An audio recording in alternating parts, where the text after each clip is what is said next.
So first of all, hello and welcome everyone. I am Chaitali Patil from WRI India, and I will be hosting this session today. We are delighted to have you all join us. While most of us know that the Nurturing Neighborhoods Challenge has enabled cities to create children and caregiver-friendly public spaces, it takes a little more effort for those public spaces to actually sustain, and that requires some effort on part of community as well as the city government, and that will be the crux of the discussion today. How local ecosystems consisting of diverse stakeholders, how they can sort of help generate the demand for such spaces, and also support the city governments in driving this change from ground up is what we will be discussing today. We will be hearing from some of the local city champions that we have seen through the work done under NNC, as well as from a panel of experts. So to begin with, I would like to invite Ipshita Sinha, the India representative of Van Leer Foundation, to set the context for the webinar and share a few words. Thank you, Chaitali. You've already set the context beautifully, but nonetheless, just by way of introduction, my name is Ipshita Sinha. I'm the country representative for the Van Leer Foundation in India.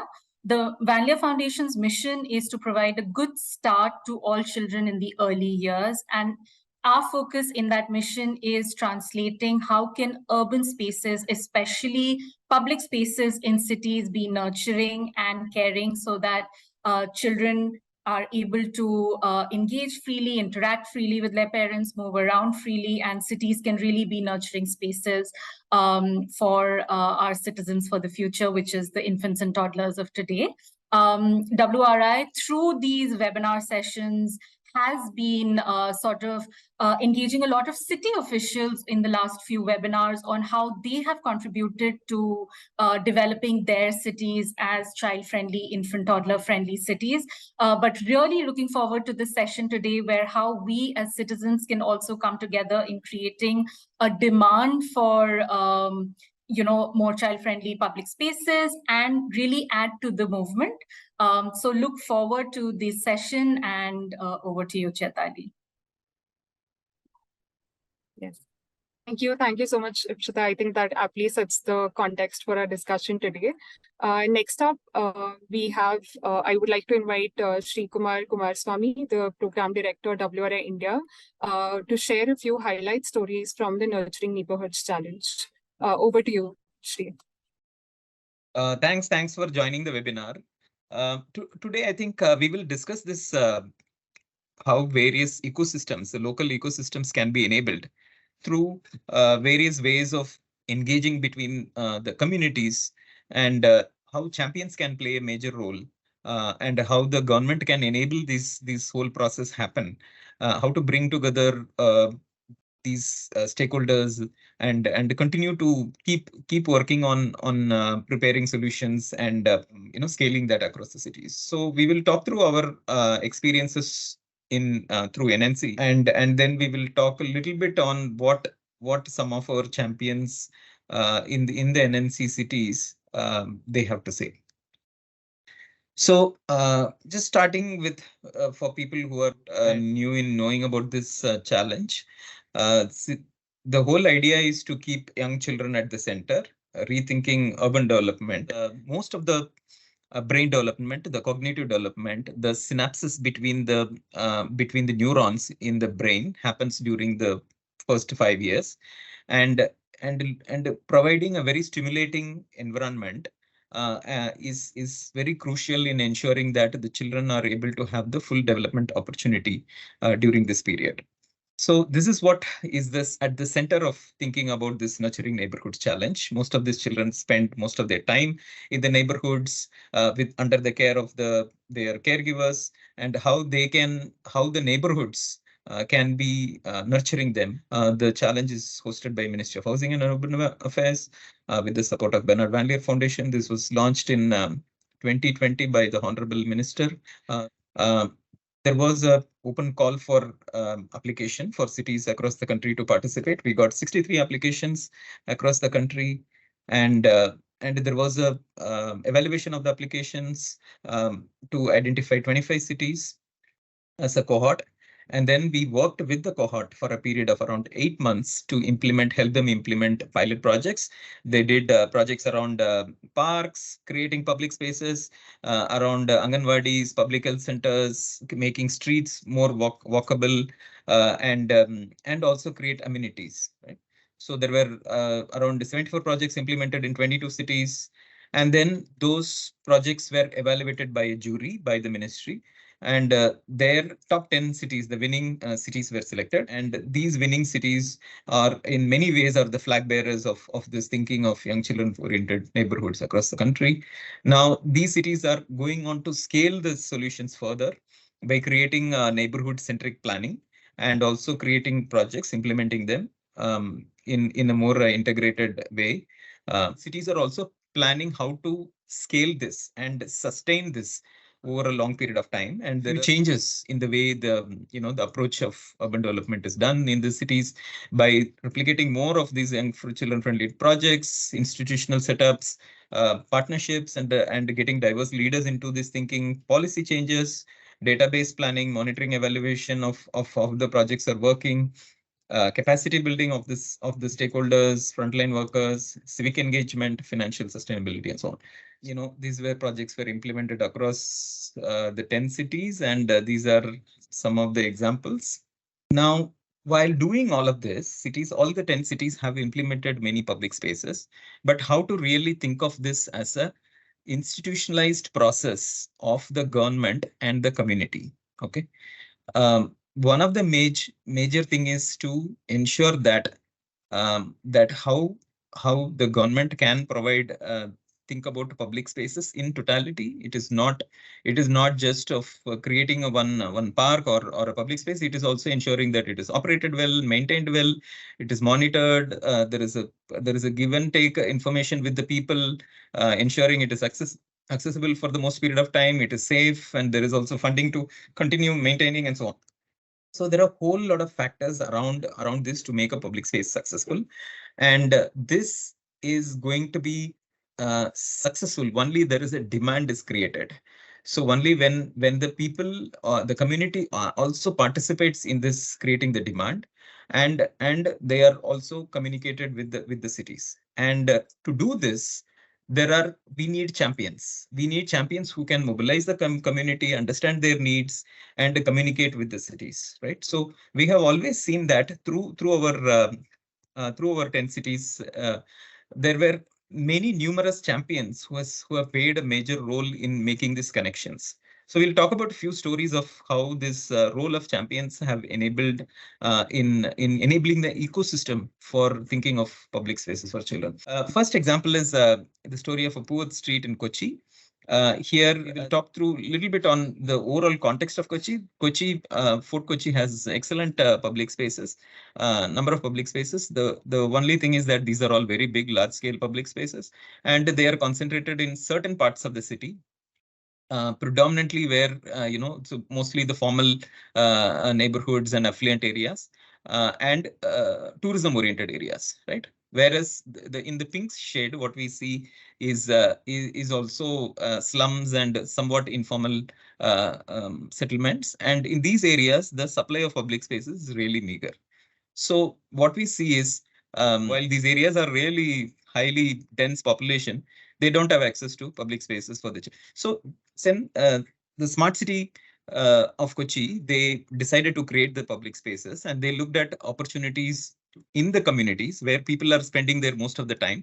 And they identified a street like this where there is space, but the space is been, totally in disuse, and this was also a place of lot of loitering by young men, and quite some antisocial activities. It's also because of this parking along this line, and this area became a more a shadow area and so on.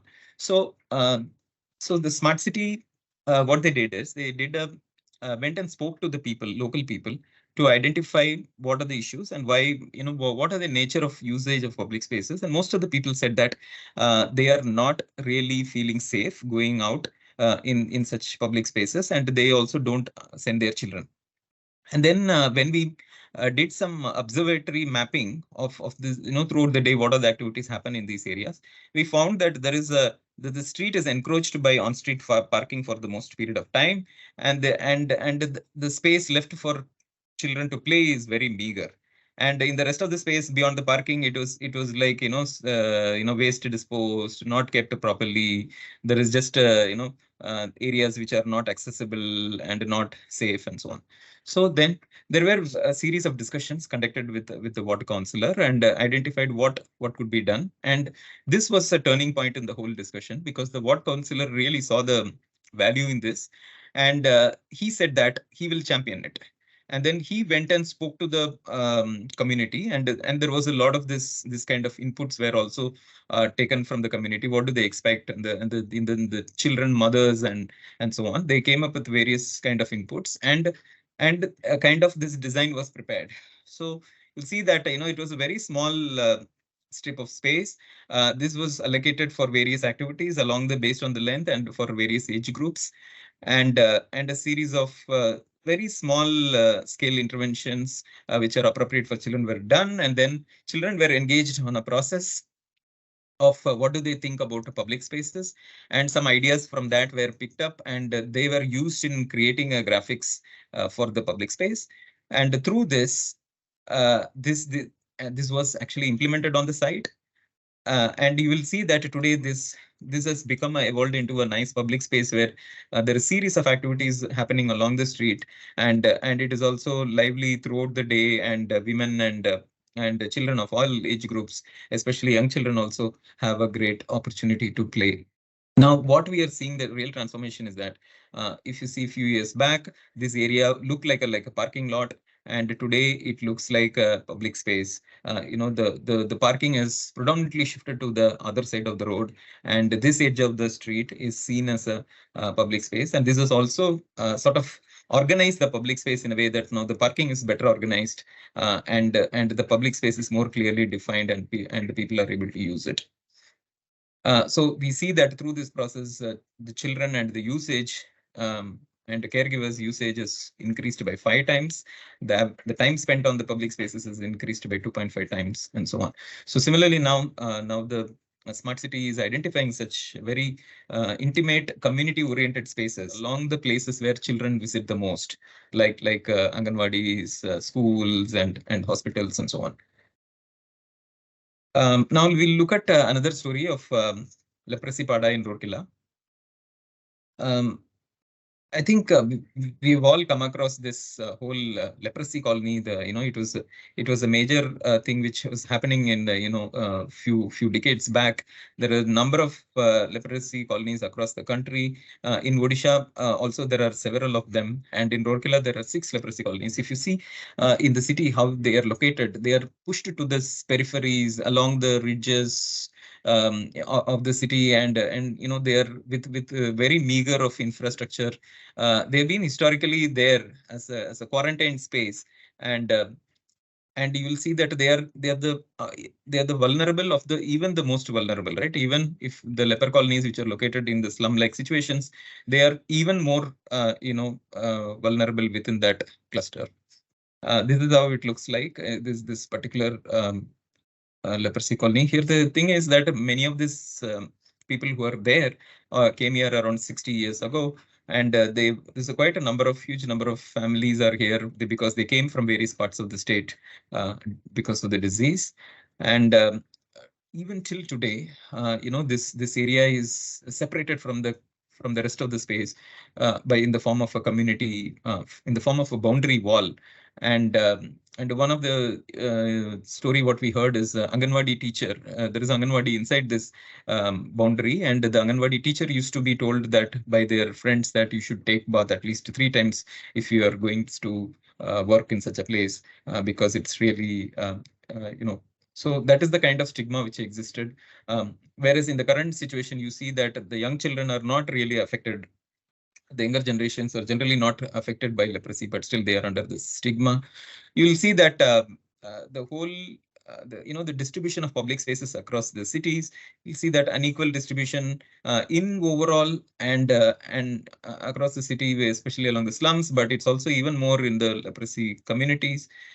You see that this is where the municipal corporation and the smart city saw as an opportunity to create a very impactful change, and they identified this under the Nurturing Neighborhood Challenge, and they conducted a series of discussions with the community, and they conducted this kind of transit walks, talking to especially the women leaders, women who are part of various missions, and asking what are the need in the community and so on.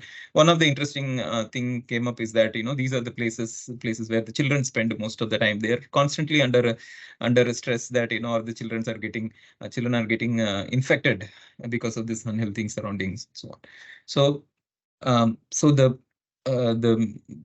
Rourkela Smart City implemented a very quick tactical intervention during the Azadi Ka Amrit Mahotsav, created a public space like this, and created the defined, more legitimized play space, which is also clean and which has some play elements in it, and the children started using it, and children from the other communities also started coming for this public space and festivals around it. What we saw through the time is that after that, this triggered a various series of activities, and there were a lot of medical health camps were conducted. A series of other activities were conducted by the various other government agencies also in the area, and this created people. Various other communities also started coming here. This was also a hub of a place for doing various mission-related, state mission-related meetings, and then the city agency started to see this as a overall this overall space within the community as a one public realm. They started looking at what is happening along the temple, what is happening in the surroundings. They started paving like this. They created a more nicer and hygienic surroundings. They covered all the open drains and closed with it, and created these kind of seating and places where which is usable for people. It looked like any other part of the city and so on. And then through the convergence of various state missions, they started doing even more interventions like this. Like they made a gym here. They did a lighting and more public spaces and places to sit and so on.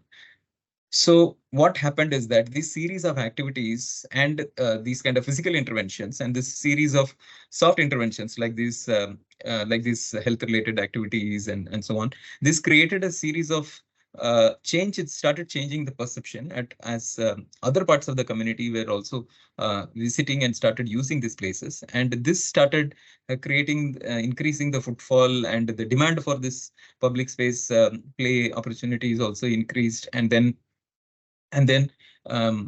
one of the old resident of this place actually said that now they feel that other communities are also coming into this area and starting to use these facilities there, and therefore the residents here start feeling that they are also their area, and they are also somewhat equal, and they are same as others. So we could see that somewhat the stigma of this boundary and the stigma of segregation is broken because of this public spaces. Now, if we think about how also some of the stories around greening, because greening is also something which unites people. One of the notable cases in Indore, where Indore is planning for 504 parks and urban forests in the city, and through this program, they created guidelines for development which includes ensuring that some of the natural the preference for natural materials, native species, and using some kind of guidelines to ensure nature is given the priority, and they also set up a carpentry workshop to create these kind of nature-based play elements. Series of plantation drives were conducted in these public spaces. And especially through this, we will see this one story of this Sanskriti Nagar, which was done through this process. You'll see that these kind of public spaces were mapped. And then one of these is Sanskriti Nagar. It is located somewhat in a low-lying area. It is closer to a sewage treatment plant, and also along one of the natural drain which used to connect to one of the nalas, which is running in nearby. So this led to this because of the development around this area, and what happened is the natural drains were cut, and this low-lying area became a sort of a flood situation. There were sacred tree and then temple and so many public activities around this, but they were all hampered because of this flooding. There is also a Anganwadi in that public space, but Anganwadi was dysfunctional for most of the time, and what happened is that that space had become a place for antisocial activities and so on. So now what happened is that using all this understanding and the issue of the community and the issue of resilience and the Anganwadi, so the series of activities were done. So this area was converted into active public space by creating some of these walkways and interventions for play opportunities, and also this plantation were done as an opportunity to ensure water seepage into the ground. Rainwater harvesting measures were taken. The flow of rainwater were focused towards some of these areas and ensured that we are able to decentralize and capture the water. And then this public space started to emerge as an activity where this nature-based play opportunities were created. And then the problem was not, we thought that we really solved the problem of converting this into active public space, but that was really not the case. What happened is this space continued to be used by a lot of antisocial elements, loitering activities, and for instance, this Anganwadi had windows through which some men were peeping in, so women were not comfortable. Anganwadi teachers were not comfortable. The parents didn't want to use the space and so on. Then the leaders, the community leaders and the city administration came in, and the CEO of the smart city visited this site and spoke to the community and started to understand what are the real problems, and this activity started to change the whole perception, right? So people started realizing that there is something important happening, and we need to be more watchful and so on.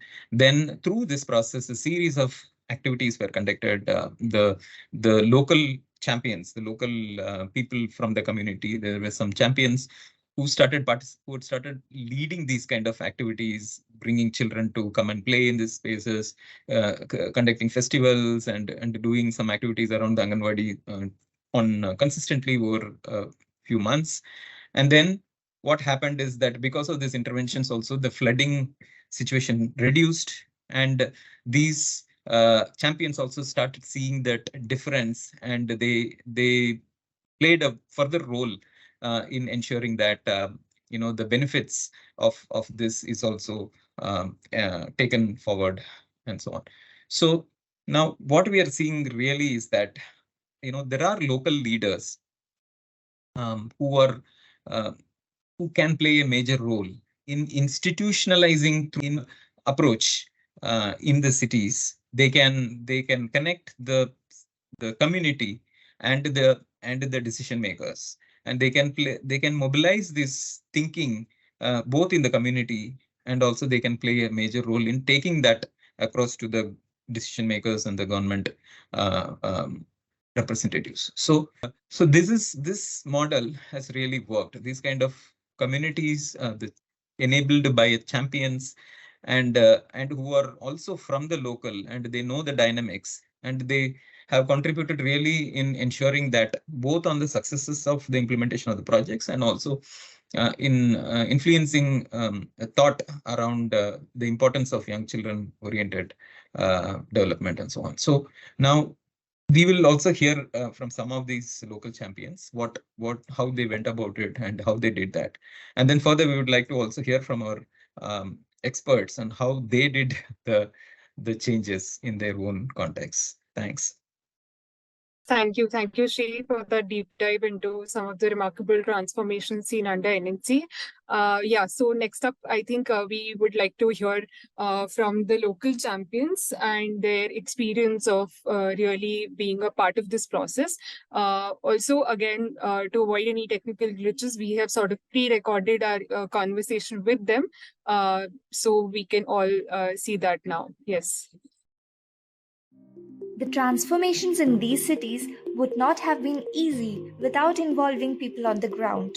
Citizen groups, youth councils, ward members, frontline workers, and a range of various stakeholders from the ground together have made this initiative a great success. For today's session, we have with us those barriers of change on ground to speak about their experience in driving the change. We'll be hearing from Mr. Ganesh Bharate, resident of Sanskriti Nagar, Indore, Mrs. Jyotsna Kisan, Secretary Rupatala Slum Dwellers Association, Rourkela, Mr. T.K. Ashraf, Ward Councillor, Kochi Municipal Corporation, and Mr. Peter Rengma, Ward Chairman, Forest Colony Ward, Kohima.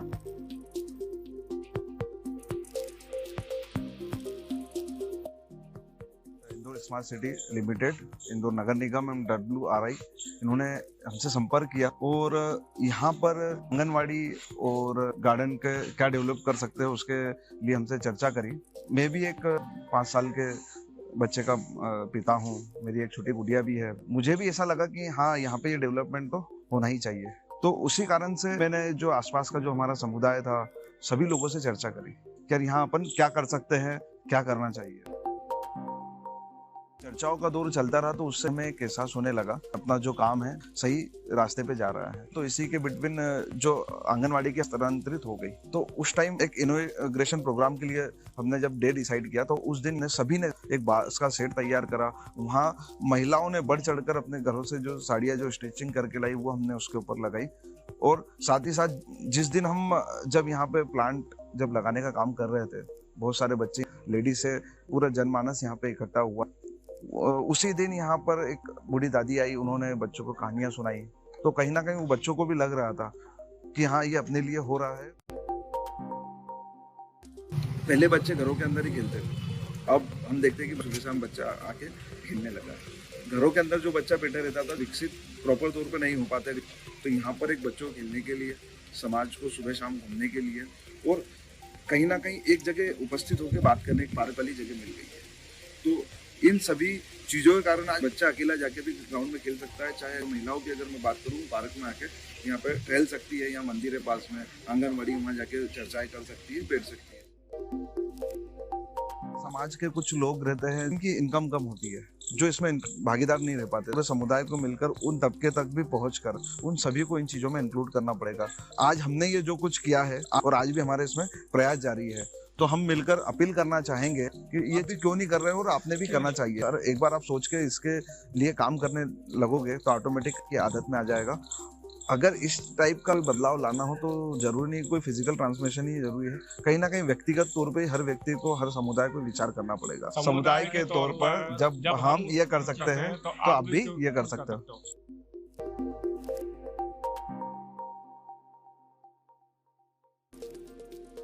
बच्चे लोगों का मतलब खेलने के लिए playground नहीं था, तो हम लोग सोचे थे कि यहाँ पे अगर एक तो प्लेग्राउंड हो जाए तो हमको सुविधा होगा। बच्चे लोग हम लोगों का बच्चे लोग ही खेलेंगे। स्टार्टिंग से मतलब थीम है कि कैसे काम करना है, क्या मैप मतलब बनाएं, फिर कैसे किधर से झूला कहाँ पे डालना है, कि जिम कहाँ पे डालना है, कि कैसे फुटपाथ करना है। हमारे जो लेडीज लोग हैं बहुत सारी जो SSG में भी हैं और हम लोगों का जो SDA मेंबर सब हैं, यहाँ पे अभी उनका थ्रू से वाटर हार्वेस्टिंग हुआ। फिर ये जो जिम जो है वो मुक्ता के थ्रू से उनको जो SSG को काम मिला। परिचय घर हुआ, परिचय घर के फिर उसमें वॉल पेंटिंग हुआ। फिर ये जो हम लोगों का झूला लगा, ये सब। तो तो बच्चे लोग हम लोगों का रूपू टोला छोड़ के मतलब हम लोगों का दूसरा साइड से भी, जैसे कि बालूघाट हो गया, मणि कॉलोनी हो गया, वहाँ से भी मतलब बच्चे लोग आते हैं और खेल के सब दिन जाते हैं। फिर उनके साथ जो उनके मतलब हैं जो माँ लोग हैं, मतलब उनका मम्मी लोग, तो वो भी आ जाती हैं, वो भी अपना जिम करके मतलब जाती हैं, खुश होके जाती हैं। फिर इधर लाइब्रेरी भी है, तो लाइब्रेरी में तो भी थोड़ा बैठ के फिर वो लोग, यहाँ पे भी हम लोगों का बुक्स प्रोवाइड है, तो वो सब स्टोरी बुक से अपना मन से वो निकाल के थोड़ा पढ़ लेती हैं और खुश होके जाती हैं। हाँ, ऐसे तो बहुत ही मतलब अच्छा ही हुआ हम लोगों के लिए। जितना नहीं था तो हो जाने के बाद बहुत ही अच्छा हुआ। फिर भी और थोड़ा मतलब है कि जैसे हो गया खेल का सामान जो हो गया, बच्चे लोग बहुत ज़्यादा आते हैं, तो थोड़ा मतलब खेल का सामान लग जाने से या तो जिम का भी लग जाने से तो वो थोड़ा हेल्पफुल होता है हम लोगों के लिए।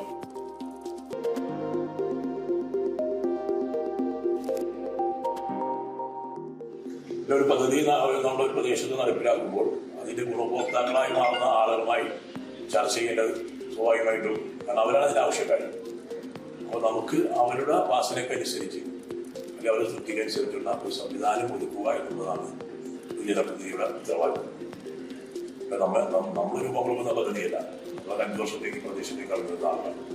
അപ്പോൾ ഈ പ്രദേശത്ത് അത് നടപ്പിലാക്കി അത് ആസ്വദിക്കാനും കൈകാര്യം ചെയ്യാവുന്ന ആളുകളുടെ ചോയ്സ്, ആ ചോയ്സ് എന്താണെന്ന് മനസ്സിലാക്കുന്നതിനായും മറ്റു അംഗൻവാടികളെയും റെസിഡൻസ് അസോസിയേഷൻ ഭാരവാഹികളുടെ മീറ്റിംഗ് രണ്ടോടെ വിളിച്ചു കൂട്ടി അവരുടെ അഭിപ്രായ സ്വരൂപണം ഉണ്ടാക്കിക്കൊണ്ടുള്ളതാണ് ഈ 2 ഡിവിഷൻ ഇങ്ങനെ വിനോദസഞ്ചാരത്തിനായി വിനോദത്തിനായി ഉപയോഗിക്കുന്ന പദ്ധതികൾ പോസ്റ്റ് ചെയ്ത് നടപ്പിലാക്കി. ആ ജനങ്ങളുടെ ഒരു ചോയ്സാണത്. അവരൊരു താല്പര്യം, അവർക്ക് എന്തെല്ലാം നമുക്ക് ആവശ്യം അവരെ ചോദിച്ച് മനസ്സിലാക്കിക്കൊണ്ട് അവരുടെ അഭിപ്രായ സ്വരൂപങ്ങൾ ഉണ്ടായിക്കൊണ്ടാണ് പദ്ധതി നടപ്പിലാക്കാൻ വേണ്ടി CSO ഞങ്ങളും അടക്കം തീരുമാനിച്ച പദ്ധതി പൂർത്തീകരിക്കാൻ സാധിക്കും. നമുക്ക് ഈ ഡിവിഷൻ അംഗൻവാടി നിർമ്മാണ പ്രവർത്തനം ഒരു ഗുണമായി പൂർത്തീകരിക്കാൻ സാധിച്ചു. ഏറ്റവും ഹൈലൈറ്റ് എന്ന് പറയുന്ന നമുക്ക് പോസ്റ്റ് വളരെ മോശമായിട്ടുള്ള ആ പ്രദേശം ബ്യൂട്ടിഫിക്കേഷൻ നടത്തി അവിടെ കളിക്കാൻ സാധിക്കുന്നുണ്ട്. അത് ആളുകൾക്ക് പ്രയോജനം ചെയ്യുന്ന രീതിയിലേക്ക് മാറ്റിയെടുക്കാൻ സാധിക്കും. അതോടൊപ്പം തന്നെ ഈ പ്രദേശത്തേക്ക് കടന്നു വരേണ്ട വികസന പ്രവർത്തനങ്ങൾ നേരത്തെ നിശ്ചയിച്ചാണ്. ഇതായിട്ടൊന്നുമല്ല, നേരത്തെ ഈ പദ്ധതി ആവിഷ്കരിച്ച് സമർപ്പിച്ചു അംഗീകാരമാകിയാണ് ആ പദ്ധതികളുടെ 20% ഈ പ്രദേശം നടപ്പിലാക്കാറുണ്ട്. അതുകൊണ്ടാണ് നേരത്തെ സൂചിപ്പിച്ചത്. അത്തരം പദ്ധതികളൊന്നാണ് ഈ പറഞ്ഞ ഫുട്ബോൾ ടർഫ് പോലുള്ള നമ്മുടെ കുട്ടിയുടെ കായികപരമായി പ്രോത്സാഹിക്കുന്നതിന് വേണ്ടി അതിനെ സജ്ജമാക്കിയിരിക്കുന്ന സംവിധാനമാണ് സ്ട്രീറ്റ് ഫോർ പീപ്പിൾ. അങ്ങനെ നമുക്ക് ഏറ്റവും അനുയോജ്യമായ ഉള്ള പാവങ്ങളുടെ കുട്ടികൾക്ക് ഏറ്റവും വളരെ പ്രതീക്ഷയൊന്നുമില്ലാതെ ജീവിക്കുന്ന പ്രദേശമാണ് പ്രദേശം. പക്ഷെ അവർക്ക് മറ്റുള്ളവരെ ഉപയോഗിക്കുന്ന അല്ലെങ്കിൽ മറ്റുള്ളവരെ ആസ്വദിക്കുന്നതിന് ഒരു 50% അവർക്ക് ലഭിക്കാൻ നമുക്ക് ഭരണപരമായിട്ട് തന്നെ അവകാശമുണ്ട്. ആ അവകാശങ്ങളും CSMകളുടെ കാര്യക്ഷമമായി ചിന്തിച്ചുകൊണ്ട് അതുകൊണ്ട് നടപ്പിലാക്കിയാൽ നമ്മുടെ സംഭവത്തിലാണ്. അപ്പോൾ അത് പൂർത്തീകരിച്ചു എന്നുള്ള രീതിയിലേക്ക് നമുക്ക് കണ്ടെത്താൻ സാധിക്കും. അതിനുള്ളൊരു നിസ്വാർത്ഥമായ സേവനം കൂടി CSMകളുടെ ഭാഗത്ത് പ്രതീക്ഷിക്കുന്നു.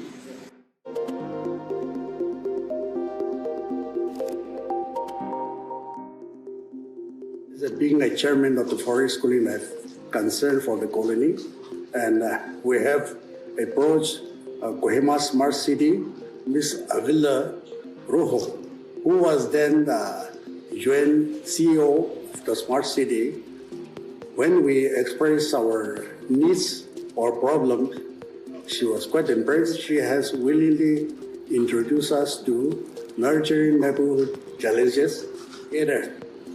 Our forest colony council consisting of the council members, women organization and forest youth organization. We had 2-3 occasions for a meeting. We decided and we come up with an idea to transform the inside the dumping, which is opposite the community hall, into this Bukit Park. Firstly, we have conducted a discussion among our colony council, the elders, youth, and the women association to discuss about this matter. So during our discussion, the idea of building a community park in the colony was appreciated and agreed upon by everyone. After discussing with Mem Avilo and Kohima Smart City, we have shared the idea to our colony residents, and they were so happy with the idea that we have contributed funds from our own pocket. After the construction of this community park, the pocket park have received an overwhelming response from many people within our colony and also from other neighboring colonies as well. After the building of this park, people stopped throwing garbage. There was less village of garbage around, and people had a sense of cleanliness also. And one behavioral change that I observed is sense of belongingness also. Since we all participated in building this park, we had a sense of belongingness that we all participate in keeping this park clean. So after the development of this park, our people, our community, mostly the children and the caregivers, they spend most of the time outdoor, playing around this park, and then they get to spend their time in the open air.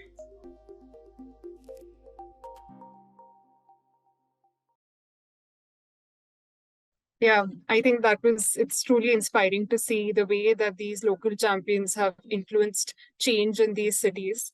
And I think the transformation seen in Kochi, Kohima, Indore, and Rourkela really exemplify the need for such collaborative efforts. To understand this better, we have a diverse panel with us today who each of them in their own way have mobilized people, conducted campaigns, and played a crucial role in building such ecosystems in their cities around various causes. So yeah, without further ado, I would like to invite Mr. Arnav Das Gupta, Professor SPA Delhi, Mr. Harshad Abhyankar, Director, Safe Pune Traffic Movement, Srinivas Alavali from WRI India, Dr. Bhairavi Joshi, Director, VYCS India Foundation, and Kirti Zala, Project Head from Approach. And also invite Sri Kumarswamy to moderate this discussion. I would request everyone to please add any questions they have in the chat or in the Q&A. We will take them towards the end. Over to you, Sri, and all the panelists. Thanks, Chaitali.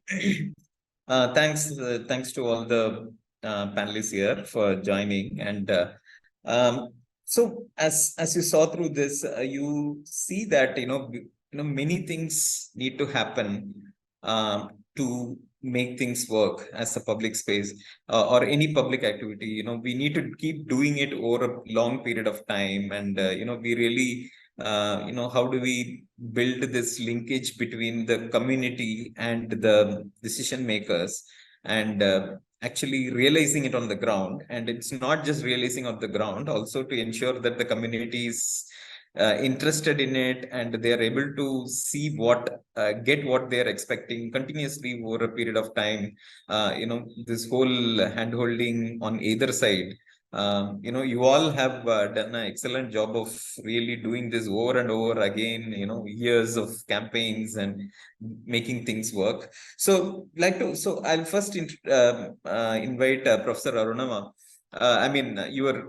You have played a key role in promoting this urban design education across the country. But before going into that, I want to also ask about one thing is that what is it all the stakeholders in a neighborhood means? How do we systematically look at stakeholders in neighborhoods, and also in a little bit in cities in overall, where what role they can play in creating public spaces, especially for children, what could happen, and from there we can discuss further. Thank you so much, Sri. Thank you, first of all, WRI and Panlier Foundation, as well as this mission on the Nurturing Neighborhoods Challenge, to be able to call me time and again and spend time, which is very important. I was listening through all the presentations, and I kept asking myself that, like we want all our cities to be child friendly, maybe our Zoom webinars and our online links have to be also as friendly, and not only for the child, for everybody else. I believe that there is tremendous work that is happening across the country, and it is being led by you in WRI and your team. And that is one of the main reasons why we are seeing difference. This difference on ground, and like you have showed clearly through some case examples of 4 cities, are palpable. There are communities which are getting benefited. There are city authorities who are realizing that investing something from their end towards the development of their cities related to a certain kind of category or stakeholders that you identified through the challenge is going to make the city a better place. That part, I think, is unquestionable. It is happening. I feel that at the same time, we, as you said, that we have a list of stakeholders ready. We create for ourselves what that list means. I did not find in your presentation so far whether this idea of early childhood and infant toddler groups, as well as the caregiver groups, have been further split into different age groups, right? And is there a 0 to 1, or is there a 1 to 5, or is there a 1 to 3, then there's a 3 to 4, or a 4 to 5, or 5 to 10? You know, we haven't seen that yet, but I feel that that's something which our city authorities and, like you said, our progressive city managers, as well as to some extent our, you know, the people who are spearheading such areas, can create that list for them or work with them to figure out what that list could be. There is that part of the exercise which needs to get done and can get followed up with. The other part of the exercise is also about the city authority themselves. I know that when such missions start from the central government, because it's a very, very large kind of organization to begin with, it simply goes to some department or the other. The Swachh Bharat mission will go to the Ministry of Health. Let's say the Smart City mission will go to Ministry of Housing and Urban Affairs. There will be a way to, you know, let's say, to move things from here and there towards a particular department. But at times, what we need is also a certain amount of convergence, right? And that convergence, we realize when you're working on the field, that convergence starts from the top level itself. That if I've already disaggregated all our, you know, aspects, you know, objectives to various kinds of, you know, organizations, we feel that there will be a possibility that that organization will do very well. The city itself will try and help out in whichever way, but not necessarily will everything converge to a certain point of view or a certain way of doing things, which is where I feel the role of the planner comes in a lot. And as a designer / planner, I feel that every city has a planning authority, a planning department, and I think that department has to clearly see their own role in this operation. You are discussing nurturing neighborhoods, and only part of that neighborhoods is about children and caregivers, and that too, a part of that neighborhood also is about, you know, enhancing open spaces, parks, playgrounds, and you know, pavements and streets. But the planner probably has to see it in the perspective of coordinating with all other departments, and that coordinating role is, I find, squarely a necessity now, right? That is coming up with more and more missions being floated. That somebody has to, what I call it always, you know, quote unquote, put it all together. right? The putting it all together is a role. It has to be defined. Somebody has to take it up, then say that this is what we will be doing in this department. This is not about, planting trees or making a place nicer, which is obviously necessary. But I think the coordinating role has to be from there. That's what the second part of your question is, that when we identify stakeholders, we should not miss the city authority and the particular department which will play this role, whereby the rest of the stakeholders can come and say, okay, this is what we are doing. What are other people doing? And then hold coordinating meetings, so on and so forth. So I think it's a very broad question. I'm not getting into the details of it. There is lack of time. There are quite a few panelists who are waiting to say something or the other. But this is right now my point of view. Okay. Thank you, Sri. Thanks, Professor. I will come back to you a little later. Meanwhile, I'll invite Srinivas. Srini, you have done excellent, deep engagement of, running campaigns through your previous organization and otherwise. You have really mobilized the community and, ensured that a lot of changes on the ground actually happens through the process. Can you talk about a little bit of your experience of how you connected this, made this connect, and what are the nuts and bolts of doing it? How did you imagine the, help to change the imagination, make the people think on both the sides, and how that you went up? Sure. Thanks, Sri, and it's wonderful to hear from Arnava and all the wonderful work that has happened across the country. It's beautiful to see that there's engagement between citizens and local elected representatives and municipal authorities, and that's exactly what our cities need, and more of it. And I hope that through this initiative and what comes after, there's going to be more of such things. My experience has been in terms of mobilizing people for public causes in the city of Bengaluru. It is primarily in the areas of public transport and sustainable transport sort of initiatives. But we quickly realized that you can keep doing campaigns for or against things over and over again as a single cause, but you can also work on an institutional framework with, for example, the ward committee. So that way you can engage with the local government in a longer duration and in a sustained manner. Because at the end of the day, the officials, the engineers, the planners, and they'll all come and go. In a city environment like a Bengaluru, there are 243 wards right now. There's 1.4 crore people, and many cities have the same situation. The ward engineer doesn't necessarily have a relationship with the communities in the ward. By the time he or she develops a relationship, he gets transferred.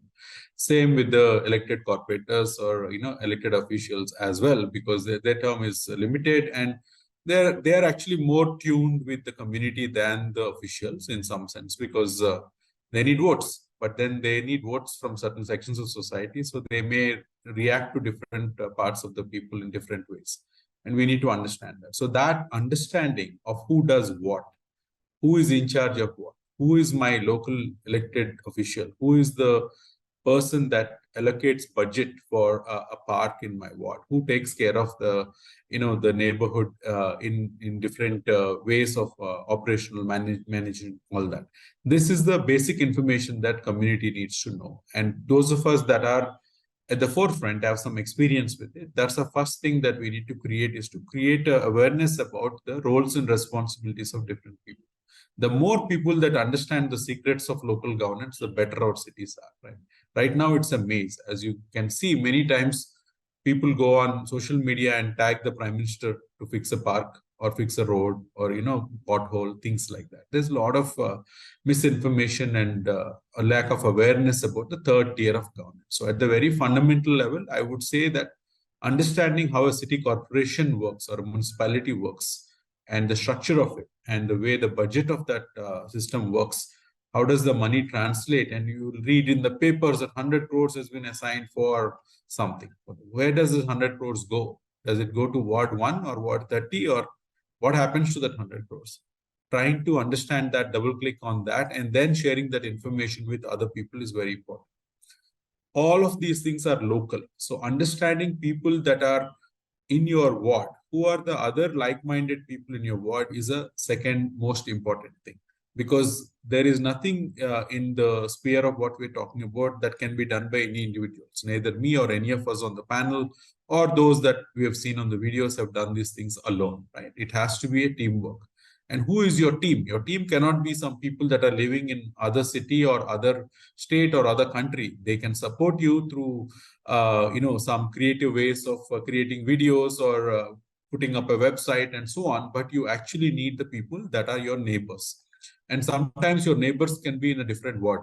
So be careful who your neighbors are. Understand your ward boundaries, understand your city boundaries, and try to find who they are. And thankfully, the social media of today has completely enabled this for us, right? Earlier, if you want to know who else is interested in something you are interested in, it's not very easy to do. Today, it is possible. Through WhatsApp, you put a status message that, hey, I'm going to do this. If you're interested, let me know. And take it one step forward. I'm going to demand for, like I say, local park. If you want to work with me, join this group.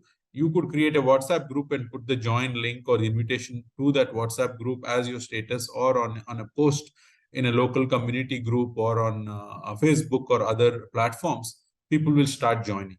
When people join a WhatsApp group, it's a huge commitment towards working with you. That's a big indication that they want to join hands and do things together. Now you need to come to the point of getting together with such people and trying to articulate what it is that you want to do. And in this process, it's very important to understand that each of us have our own egos, our own imagination of the world. Oh, it should be done this way, it should be done that way. No, this is what has been done in New York.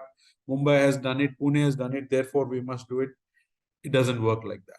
At the end of the day, what you want to be done locally has to be designed by people in the local community. So through dialogue and discussion, each of you have to take a step back, take a step forward, influence others. It's a great story of building consensus and local politics. I use the word politics very deliberately because we look at politics as a dirty thing. Oh, that's only for such and such thing. No, this is nurturing neighborhood is a political project. It's fixing the ward is a political project. And you are involving yourself, engaging in local politics when you start talking about fixing a street or fixing a park and so on and so forth. So that's how you begin. You articulate that demand that you want. Identify who are the people that can respond to that, and then figure out how to present it to them. And as they say, the language that the politicians understand, or even the decision makers understand, is the language of numbers. If you want to fix something, if you want a new bus in your area, if you go and ask them, oh, we need a bus from main road to our locality, it gets taken, to a certain level. But if you go with the paper with 100 signatures on it, with 5 other neighbors, suddenly the local bus authorities will take you a lot more seriously, right? That is the power of numbers in a democracy or any governance. So therefore, how you mobilize public opinion and get them to join you in signing on the sheet of paper and then starting your campaign in that way builds a lot of momentum.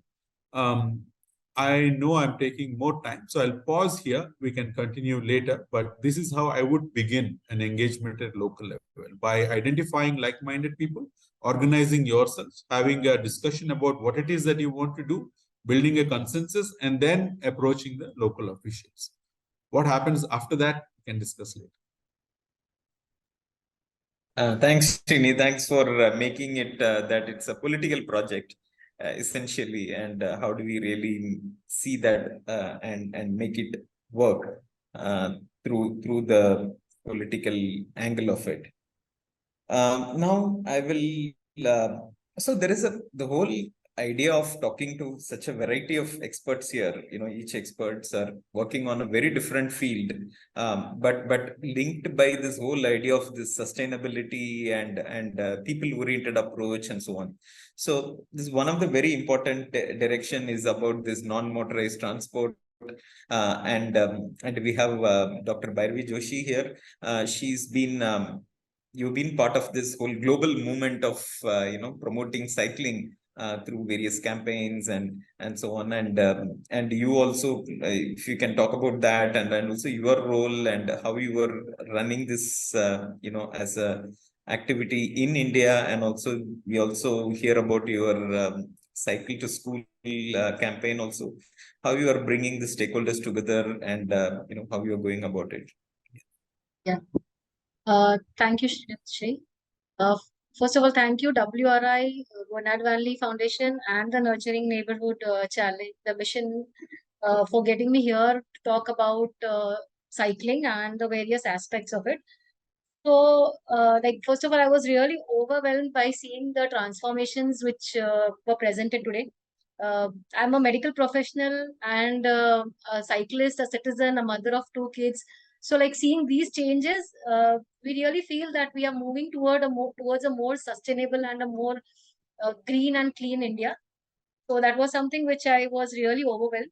And coming back to bikes and what our network does, and I would like to share more about it because there are other experts who are talking about how to bring stakeholders and the local governments and the political parties to create changes. I would like to talk about what our organization, what is our role as an organization. So basically, Bikes India is the Indian Indian offshoot of Bikes Global, which is based in Amsterdam, with a vision of 50 by 30. That is 50% of the city trips by bicycle by the year 2030 globally. There are many programs under bikes, and one of the major and one of the most important is the Bicycle Mayor and Leadership Program. We have more than 50 bicycle mayors across the country in India and more than 150 bicycle mayors across the globe. So basically, I was also the former bicycle mayor of my city, Valsad, which is based in South Gujarat. As bikes, like we really feel that we need to ensure that our cities are more livable and fit for the future.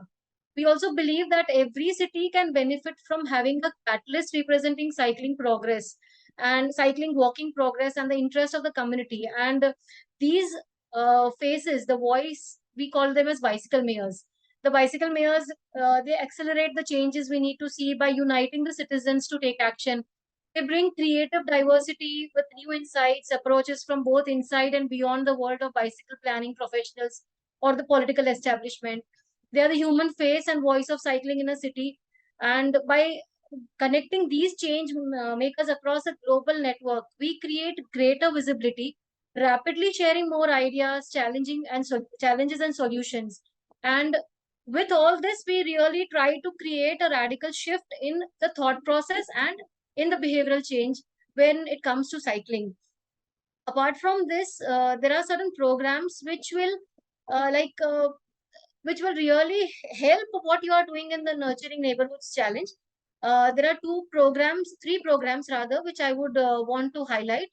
The one program is START, which the Bikes Global has been working in coordination with the Bernard Vanley Foundation and Mobilities of Care in cities in Netherlands and Europe.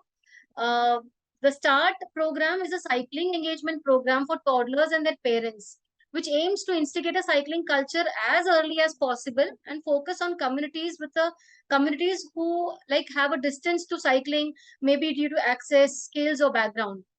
With this program, we intend to create the start of a cycling culture. We need to catch them young, because if you focus on the youngest and their parents and caregivers, children start cycling and then it does not stop, since we are engaging them at a very small age. I would also like to highlight about the second program which we are running as Bikes Global. It's the Bicycle Heroes program, which engages children in solving urban mobility challenges related to cycling, walking as a way of addressing their needs and raising their awareness about the needs for the benefits of cycling. The third I would want to highlight is the Cycle to School program. We believe that if cities are safe for children, they become safe for everyone around us. So creating a comprehensive Cycle to School program, which includes behavioral change as well as engagement and involvement of different stakeholders, and as well as building up infrastructure, a safe infrastructure around the school. So this is a program which we are piloting in the city of Surat with the ministry and with partners as Urban Lab. So these are the programs where we focus on children and to catch them young, to teach them how to cycle, to teach them to know what the world around them should look like. And to add on to what Srinivas said, be very like in a very comprehensive, in a very simple manner. What we think is like there are some E's which we focus on, that is education, like educating different stakeholders from children to caregivers to parents to neighborhoods to local authorities to political leaders, educating them about what is the need, why do we need, like what would be the benefits if we are engaging in such activities, if we are creating such public spaces or safe zones. um, Engagement, that is engaging everyone equally into decision making, in creating designs, in creating a pilot, in creating a program. um, Helping them envision what would be the end result, what we envision, how our cities, how our spaces, how our neighborhoods should look like. Then empowering them, like the bicycle mayors, when we empower, when they're empowered by the local governments, they automatically feel that responsibility. So empowering them, all the stakeholders in their respective roles. um, there comes the engineering part, that is the infrastructure part, connecting with the local governments to build in suitable infrastructure for the required cycling and walking initiatives. And then not least, but very important is enforcement. Again, talking about like once it is done, once it's prepared, it should be like the citizens and the local communities have to own that project. They don't have to just like it's the responsibility of the government to maintain it or creating good public places or safe roads, but to own them. Like if there are cycle tracks, to own the cycle tracks, to take care of the cycle tracks. If they have any problem, then report to the local authorities. And if they are not behaving well on road, there has to be law enforcement. So this is wherein there are very many bicycle mayors who are doing great, and I think there are some they were there as a part of the Nurturing Neighborhood Challenge, the Streets for People and the Cycles for Change. So this is what the role of Bikes India and Bicycle Mayor is. Thank you so much. Thanks a lot. Thanks a lot about this idea of creating series of champions across the country and really doing a lot of concentrated work around the topic. Now I will invite Kirti Zala. Kirti Zala, you've been doing this very nice system of public spaces through temporal activities, and you have become a kind of this whole bridge between the corporation and the communities to be able to do it so often, and you have almost created a sustainable model around it. Can you talk about it further on this? Okay. Yeah, thank you, Shri. I think I'm hearing all these speakers and panelists, and I think I cannot, disagree with all of them, because, we all are talking the same thing. I think we all have learned that, when we started Approach, so I'll just share. Approach is an initiative we started in 2007, which stands for a protagonist in every child. So we believe that we need to keep children at the center of everything that we do. And it is not possible. When we started in 2007, we had,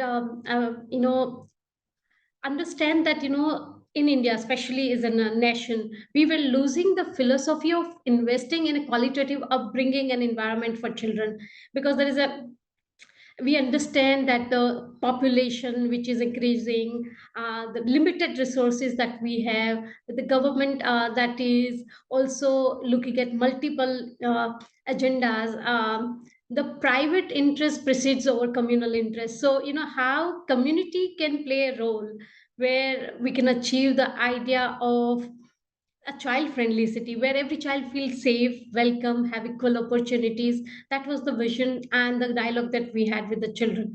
And rightly, I would say that Arun, what Bhairavi just shared, that we need to have this multi-stakeholder approach and multi-pronged approach also, that to success a model that will become a community collaborative project. So approach has become that because all the stakeholders enjoy their role. They're empowered and enabled in a way that everybody feels that this is their own idea. So it is not just approach idea. It's everybody's idea. Everybody's part of it. They are the owner of that idea. And the ecosystem, when we talk about, I feel that this is a correct topic, that beyond physical infrastructure, we need to focus on the environmental structure.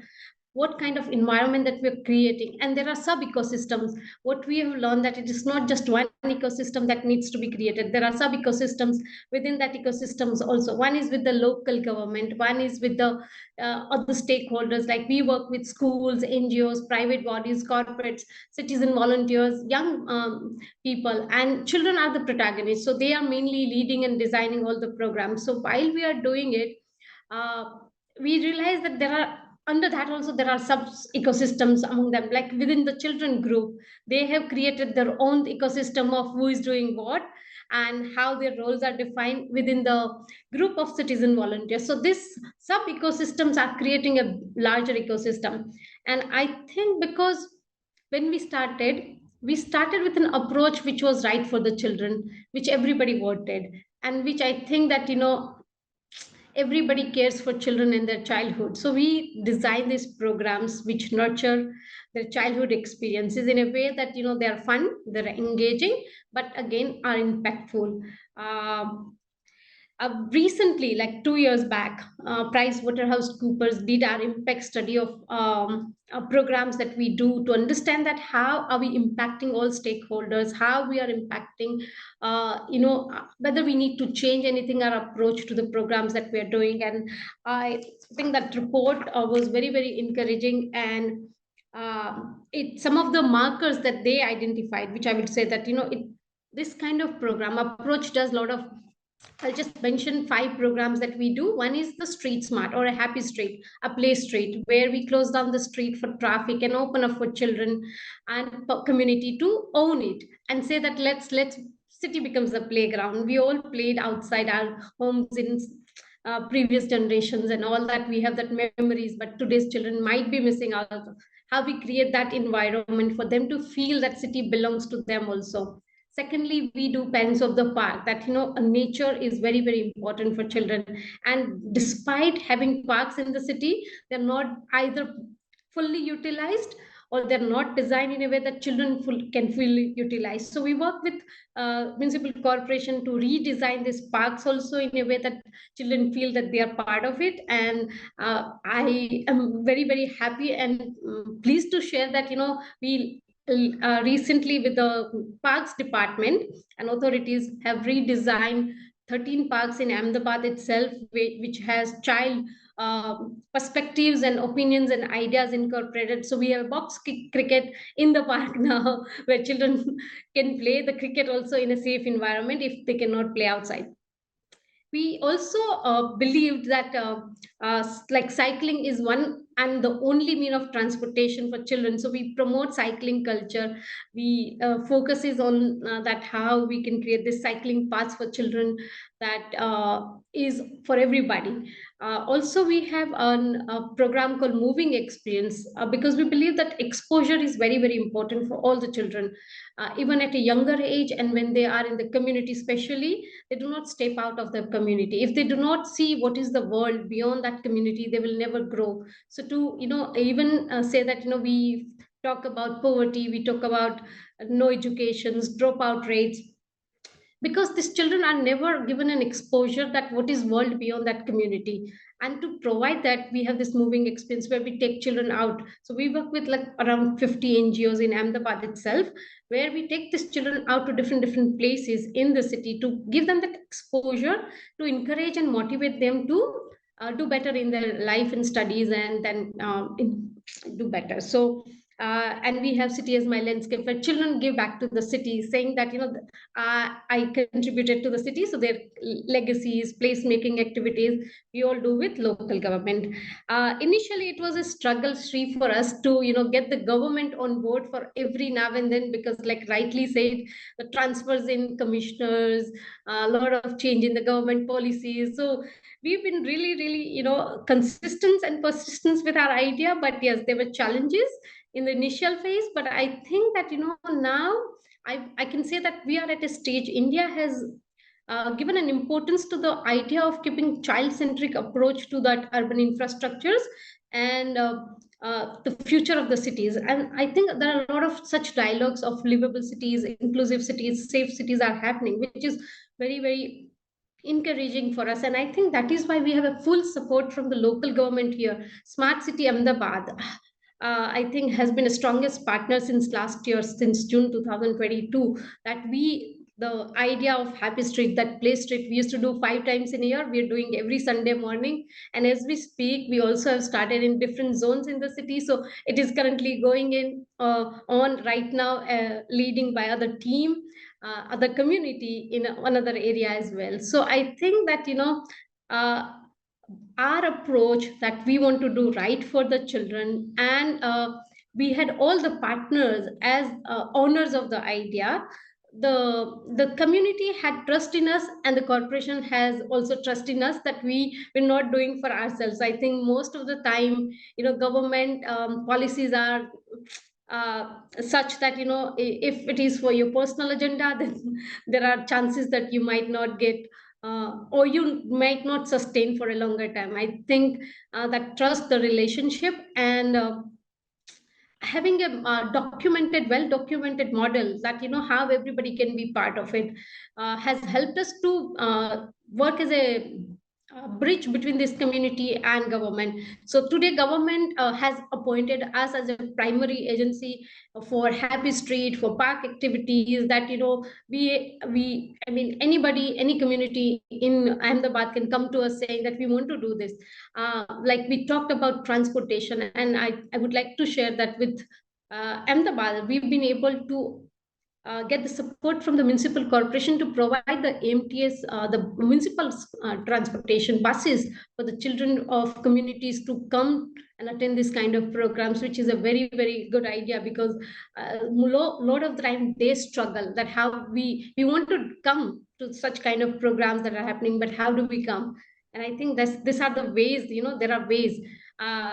We also have to understand, I think, the constraint that the government has also with limited resources. So I think over time, we have learned with them and they've learned with us. And that is why we've been able to position ourselves in a way that we are today. Yeah. Thanks a lot. It's very heartening to see that, how this, you said that you were doing almost every Sunday, creating this, Happy Street interventions. Really nice to see that. I can imagine the kind of work has gone into it and making it as like a really working model, so on. So I'd like to invite now Mr. Harshad. Harshad, you have done a great job of in Pune on bringing this NMT conversation to a mainstream. Thinking about not only about educating and capacity building the stakeholders, but also really targeting those few changes which need to really which will make a long way in achieving this overall agenda. And you've been part of the official committees as well. It would be good to know your how you went about doing this. Yeah, so as you rightly mentioned, NMT has been our focus. Road safety also has been our focus, and safety of pedestrians. So that's the overlap that we are working on right now. Safety of pedestrians, and in that too, I would like to kind of quiz everyone here. For example, I was 5 years old, maybe 6 years old, when I crossed a busy street independently on my own. And how old were all of you when you did that?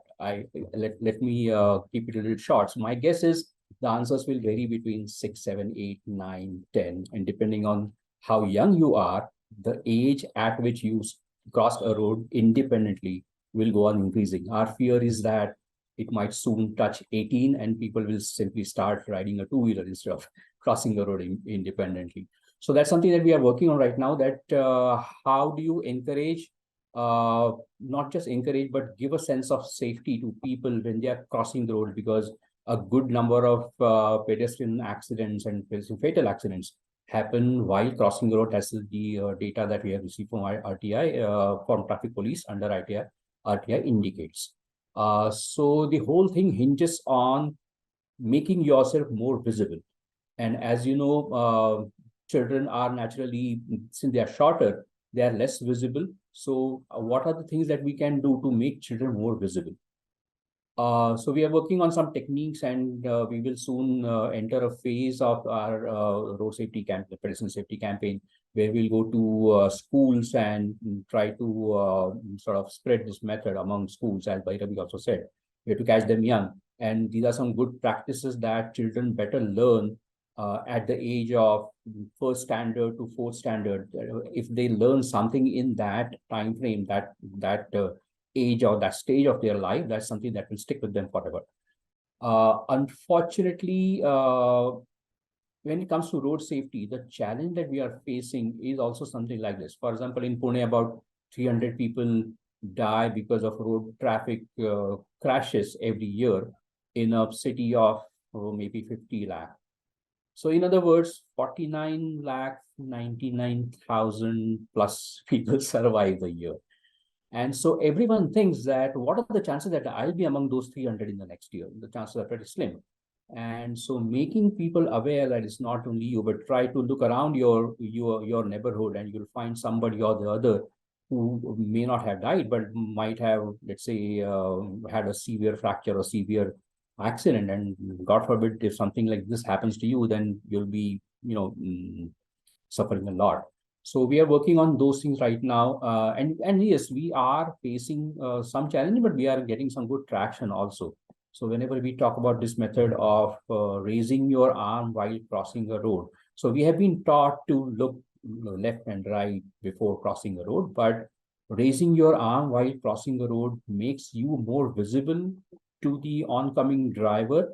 You establish an eye contact, and with all other due precautions, the chances that you will be able to cross the road safely and more confidently, and also assertively, actually, they increase manifold. And there have been some success stories. There is one success story from Kerala that we learned about way back in 2010 or thereabouts. And that's something that we are working on right now. And yeah, we are hoping that more and more schools and even colleges. And yes, we actually got some good support and good traction from the municipal corporation as well as traffic police. They have endorsed and supported our campaign. They have allowed us to use their logo, etc. But of course, that they need to do much more than that, and we are naturally after them to make sure that they also paint the zebras properly. They fix the traffic signals, and the pedestrian signals are on, and the traffic police also honor these pedestrian signals and so forth. There is a long way to go, but unfortunately, what happened is during the COVID pandemic, I don't know, some magic wand or maybe negative of magic wand that happened. And we have seen more than 60% increase in pedestrian fatalities before COVID and after COVID. If you ignore the COVID years of 2020 and 2021, when there was not much traffic on the road and much less chances of conflict between a vehicle and a pedestrian. But if you compare 2019 and 2022, the pedestrian fatalities have increased by more than 60% in Pune. And we are fearing that the numbers will be similar in other cities as well. So that's something that we are working on right now. And naturally, our focus is going to be on children, hoping that they learn some good practices when they are young. And that will also make them a better driver, because they will learn to respect pedestrians on the road, both young and old alike, and middle-aged, and men and women and everyone. That's our focus right now. Thanks a lot, Harshad. I think we're all, what we are hearing from all experts is that this whole system of loop of communication between the community and the government and a whole lot of other stakeholders in between, and how this keeps moving. On that particular thing, Srinivas, I would like to call you again. You were saying that this whole connection, establishing that with the government and then taking it forward. If you want to little bit further elaborate on that, and also if we can apply the lens of young children and the caregivers, the women especially, how your learnings can be applied considering these stakeholders. Addressing children. If you can talk a little bit more. Yeah, sure. I must say that I don't have a direct first-hand experience of doing things specifically for that, though I did in Odisha, I did work extensively on SDAs and building the communities of slum dweller associations for the last 3 years. And I'm very happy to see one of the SDA presidents come on the videos that were shown earlier from Rourkela. So that's a completely different approach the Jaga Mission took to empower citizens in the slums, and it's an institutional mechanism. And I'm not sure if everyone is aware here, but the Odisha government has recently passed a legislation where the SDA is now formally in the Odisha Municipal Act and part of the ward committee. So giving them institutional teeth and framework to be actually decision makers in the ward. This is phenomenal, historic. No amount of adjectives can highlight how important these things have become, and in terms of local empowerment and budgetary acceptance and so on. Going back to your question, Shri, all the community needs to come together to decide what they want to do, right? So those of us that have the means to get on a Zoom call or have this global understanding or even national understanding of things, and a bit more familiar with the nuances of governance. A lot of people don't know what a smart city is. Let me tell you, a lot of people don't even know what a municipal government is. Forget smart city, and then suddenly smart city people think it's something to do with computers and something else. All kinds of visual images come in, and you will see one project that says smart city. So ability to converse with your community, and those of us that have the means need to give the voice to the voiceless. I'm a strong believer of that. How do you provide voice to the voiceless?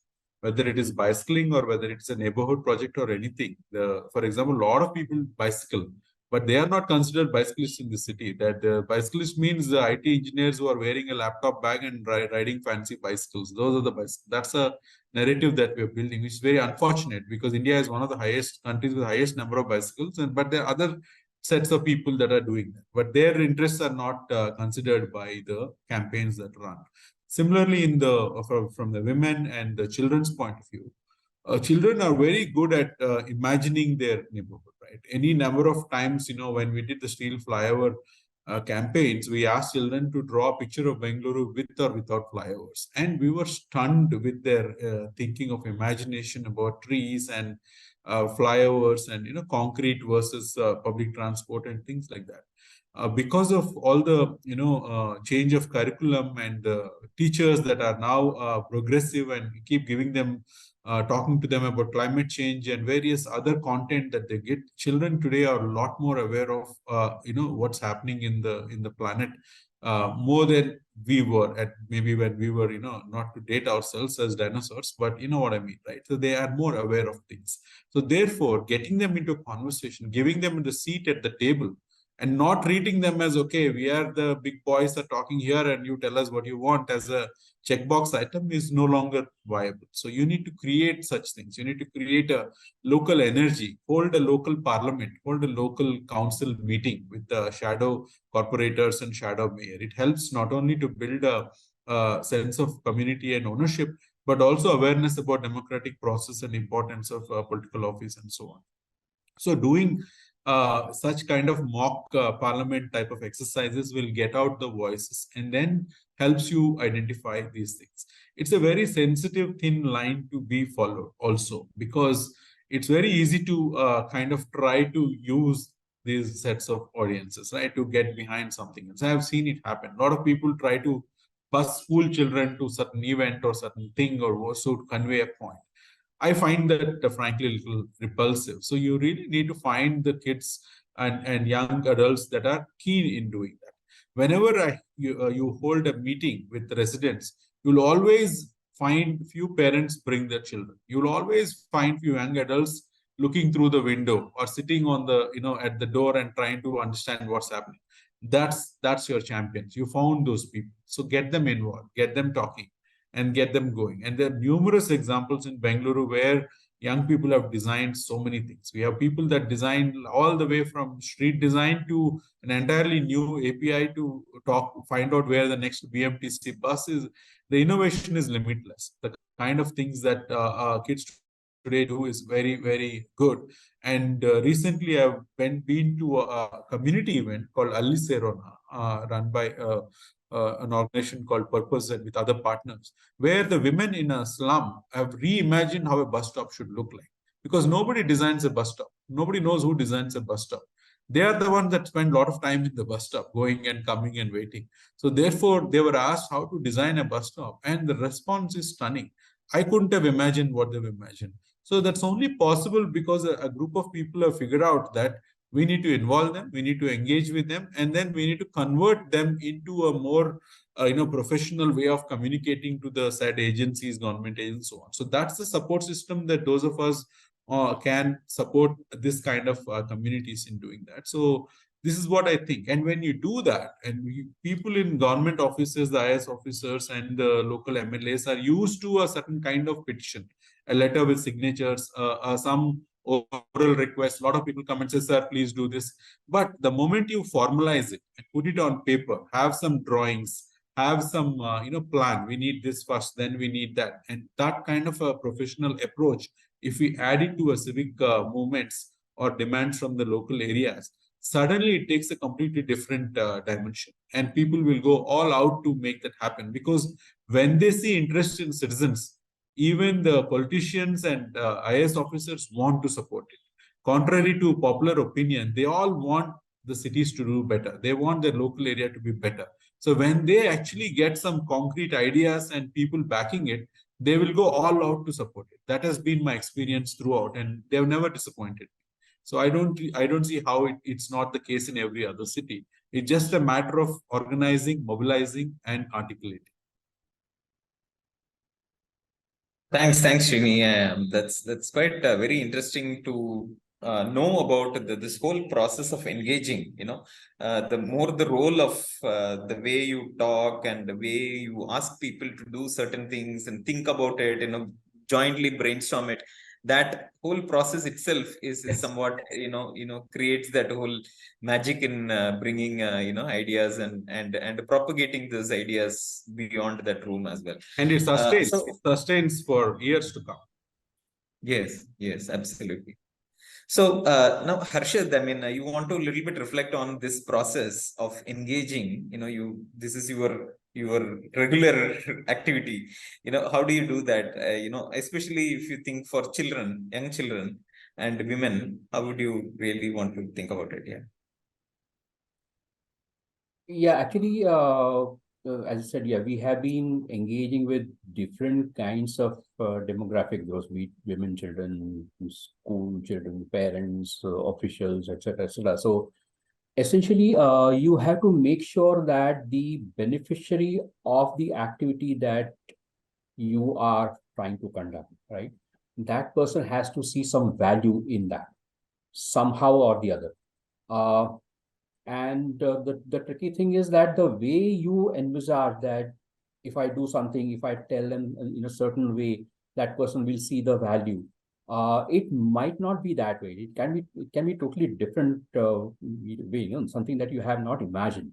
Now, for example, I'll take an example of an activity that we did way back in 2010 or thereabouts, where we had some data from the traffic police that indicated that pedestrian fatalities are higher than normal in the 6 to 8 p.m.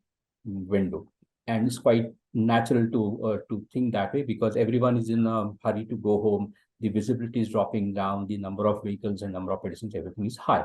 So we said that, okay, let's do this activity where we give, you have those reflective strips of material by 3M or other such vendors that you fix on the back of, let's say, trucks and other vehicles.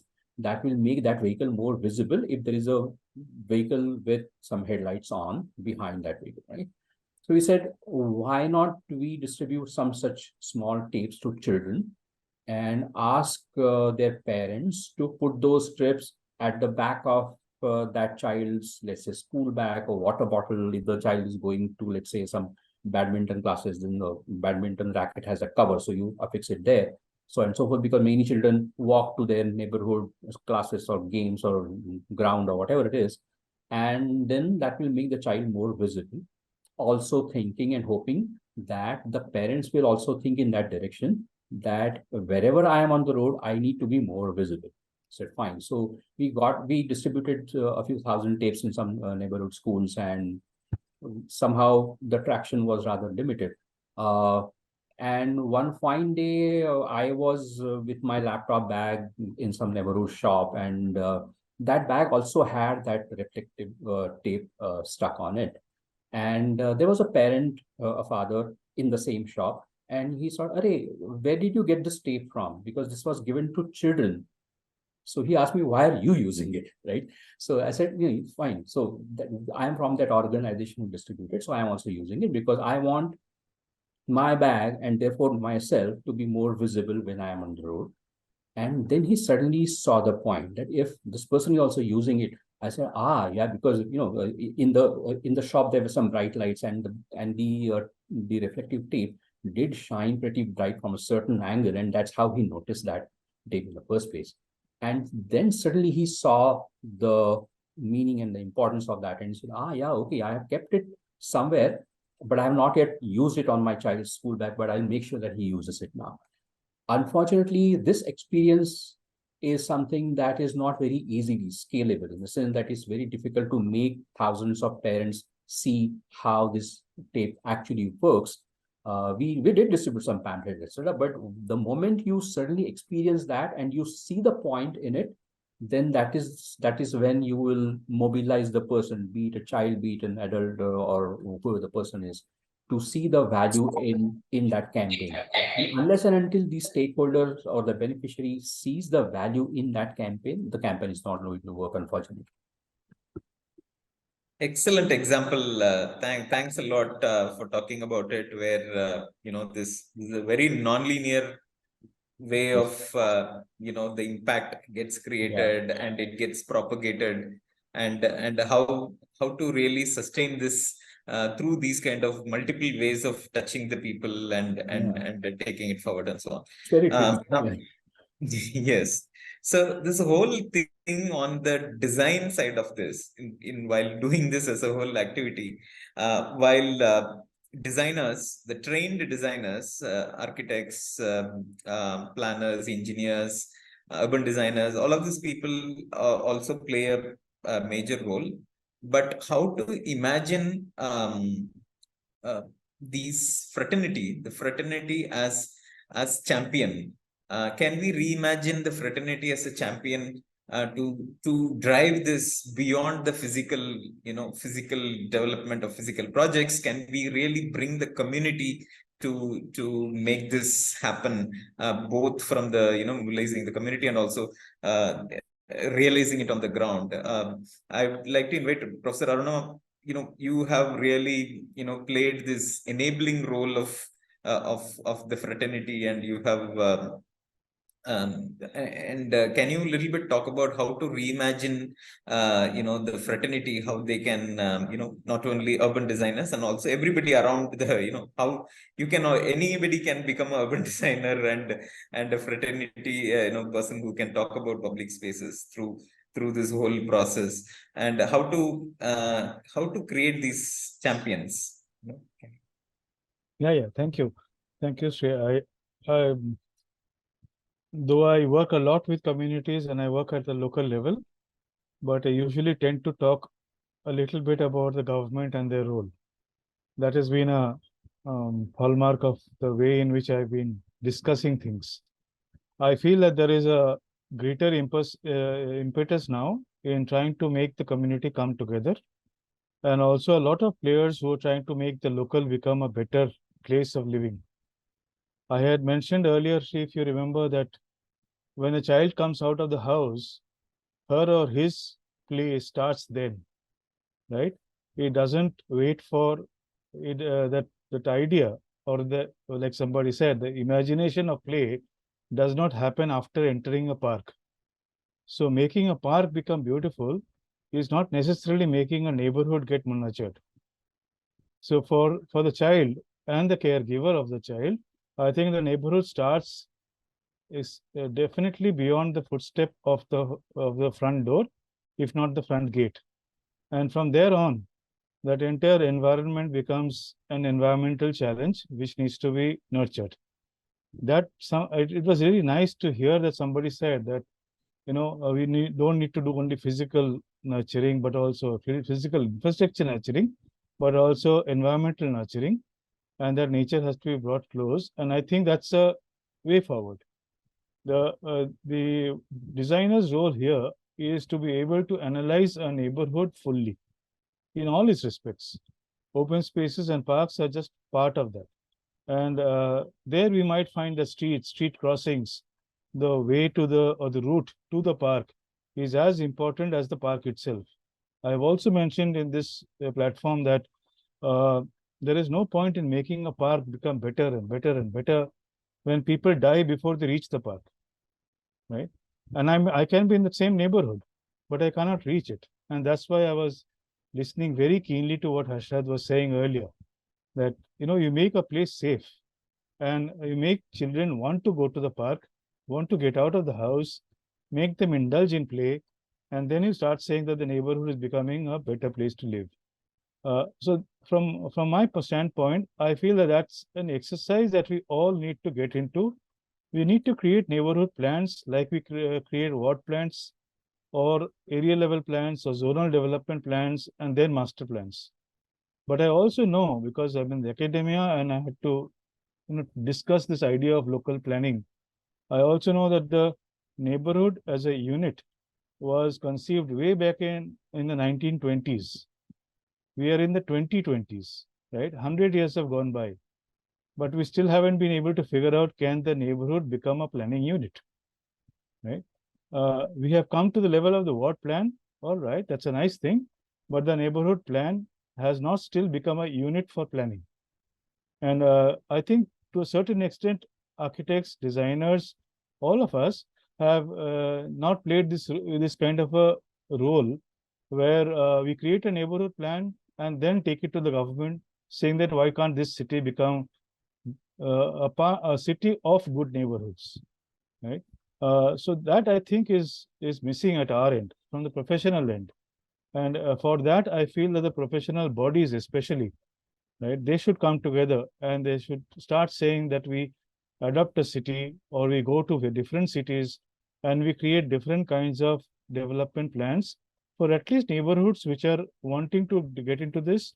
Or like again, somebody said, use the neighborhood plan to become the voice of the people of that neighborhood, but use it as a device. And that device is, I think, missing as of now. We are wanting to create many devices, but I think that singular device would also help. That's what I have to say right now. I think there's lack of time. Is a very, very big topic. Yes, absolutely. Thanks a lot on that.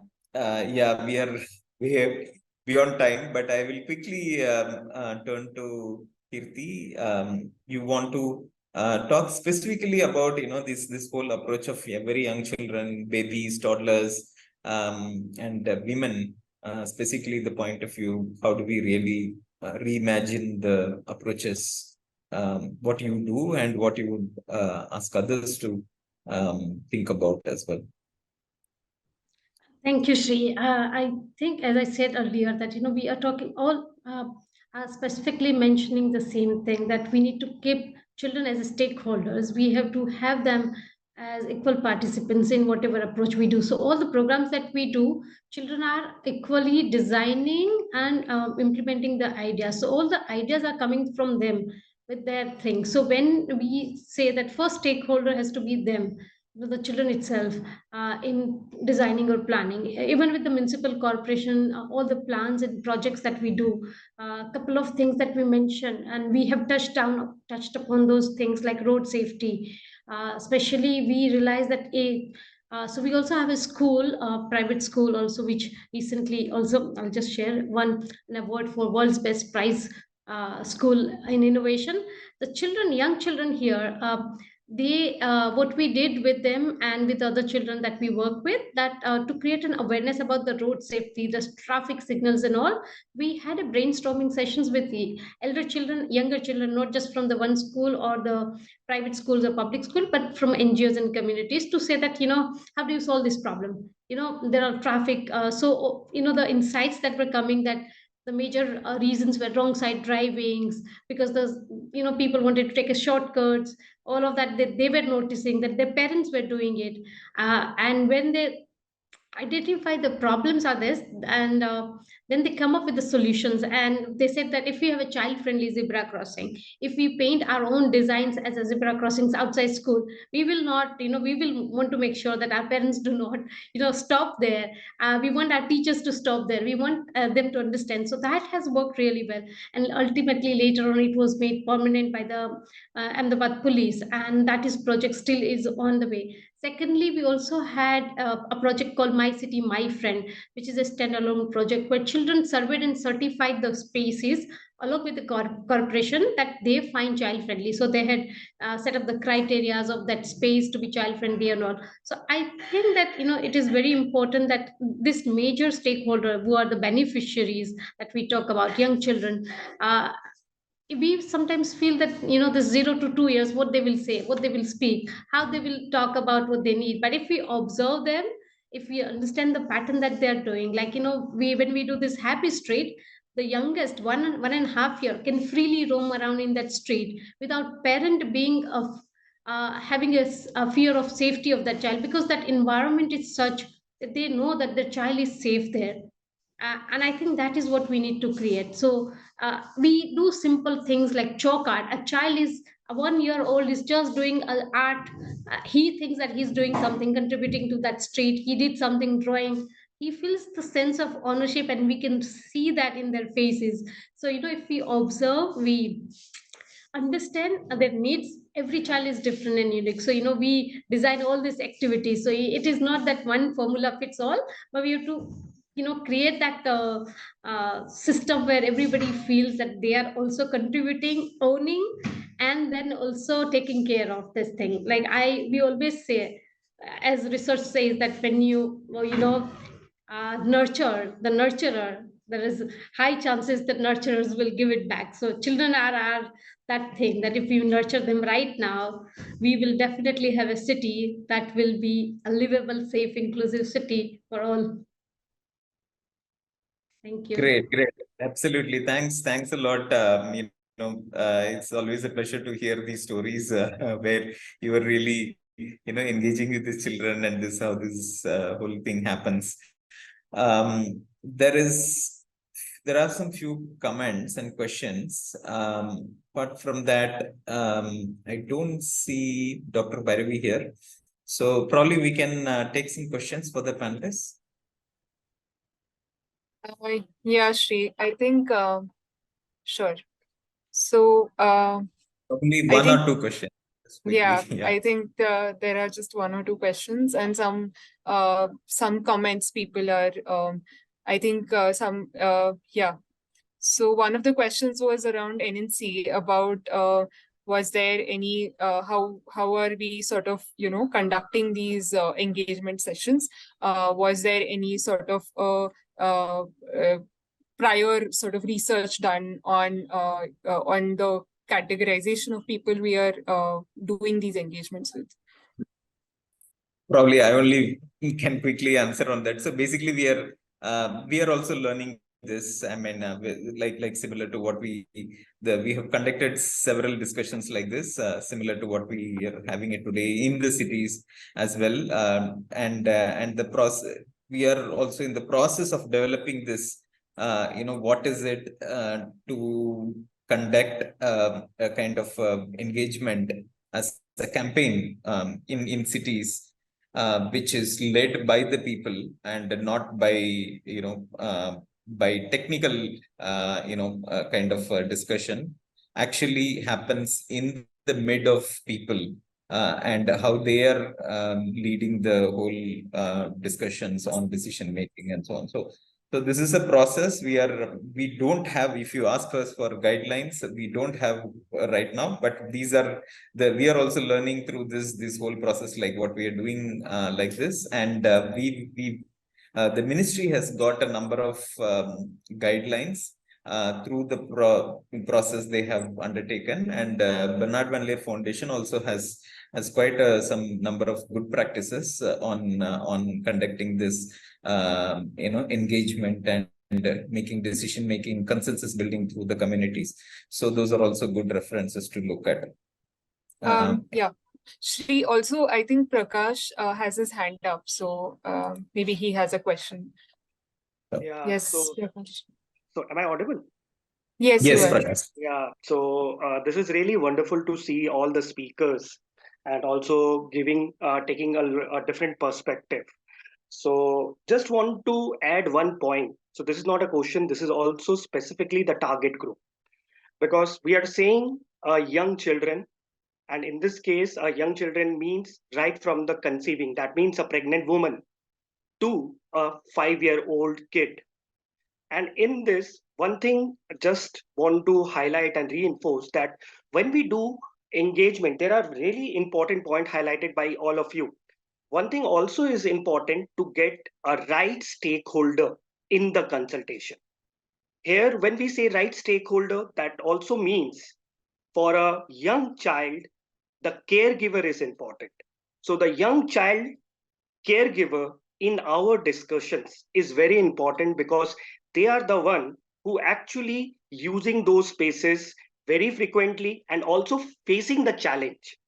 Because when a caregiver with an infant is using a space, that will be slightly different when a toddler is going with a caregiver.